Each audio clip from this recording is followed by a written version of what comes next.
silence total, une mer noire, le vent s'est tué.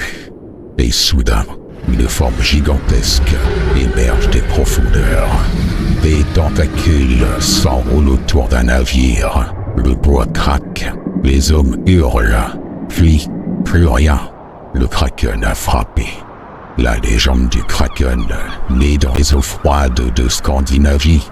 Dès le XIIIe siècle, les sagas islandaises évoquent des monstres marins capables d'engloutir des navires entiers. Les marins qui s'en approchent ne reviennent jamais. En 1728, dans les eaux glacées du nord de l'Atlantique, voguaient les pirates de la Perle Noire.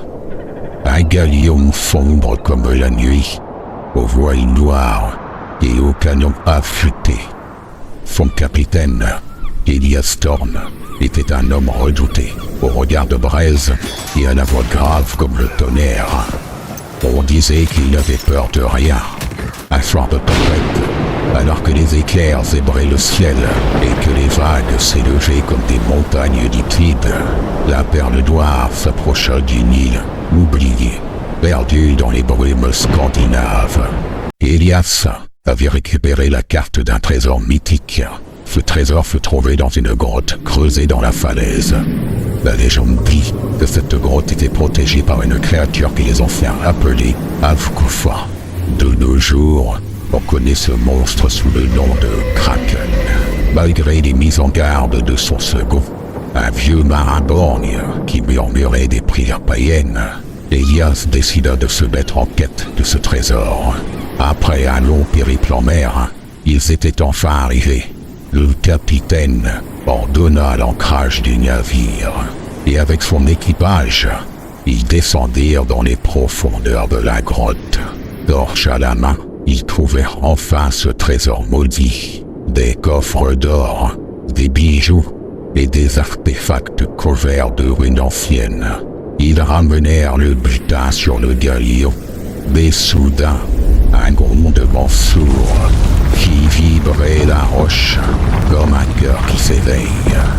La mer se souleva, des tentacules gigantesques, couvertes de ventouses et de coraux, jaillirent des flots. Le Kraken était réveillé de son sommeil millénaire. Il enveloppa le navire d'une étreinte mortelle. Les cris des pirates se mêlèrent au fracas des vagues.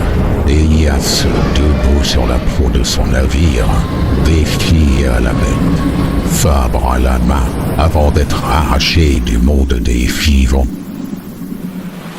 Le lendemain, les pêcheurs des fjords retrouvèrent des débris de la Perle Noire échoués sur les plages.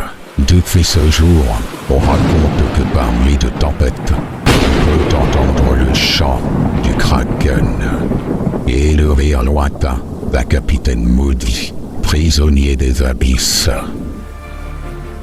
Voilà, cette légende très sombre est terminée. N'hésite pas à me laisser tes impressions en commentaire. Mets un petit pouce bleu et abonne-toi à ma chaîne. À très bientôt pour de nouvelles histoires.